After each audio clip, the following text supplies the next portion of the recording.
আসসালামু আলাইকুম এভরিওয়ান। চলে গিয়েছিলাম ভাইরাল সেই জায়গায়। নিশ্চয়ই জায়গাটা পরিচয় করিয়ে দিতে হবে না। গিয়েছিলাম ভাইরাল দই ফুচকা খেতে। অর্ডার দেওয়ার কিছুক্ষণ পরেই এসে পড়ল দই ফুচকা। স্টাফিংস অ্যান্ড দই দিয়ে পুরা ফুচকাটা ভরা ছিল। এত বেশি মজা ছিল, আর ফুচকার সাইজগুলোও ছিল অনেক বড় বড়।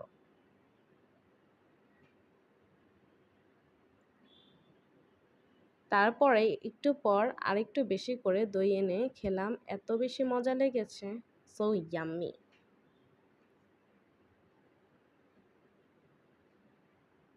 এই যে আমরা আপু আর আমি একটু ঢং করে নিলাম। এখানে সাথে একটা কাবাবের দোকান ছিল, চলে গেলাম সেখানে খেতে। আমি আরেকটু ঢং করলাম। ঢং করতে করতে চলে আসলো খাবার। নিয়েছিলাম চিকেন বটি, এত বড় বড় সাইজের রুমালি রুটি, আর নিয়েছিলাম চিকেন উইংস। এখানে একটা টারমারিক সস দেয়, তেঁতুলের সস, আর একটা দেয় মেয়োনিজ। এত বেশি টেস্টি ছিল। আমরা তো মজা করে খাওয়া দাওয়া শেষ করলাম। তারপরে এই যে ভাইরাল সবকিছু সবাই বিক্রি করছে। গাড়িতে গাড়িতে করে মানুষ কেক, জুস অনেক কিছু বিক্রি করছে। আমি একটা জুস খাওয়ার জন্য নিলাম পাইনঅ্যাপেল ফ্লেভারের। একদমই বাজে, লস প্রজেক্ট।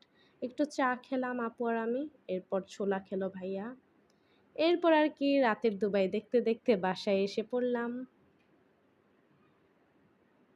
গরিবের দুবাই আর কি। ভালো থাকবেন সবাই।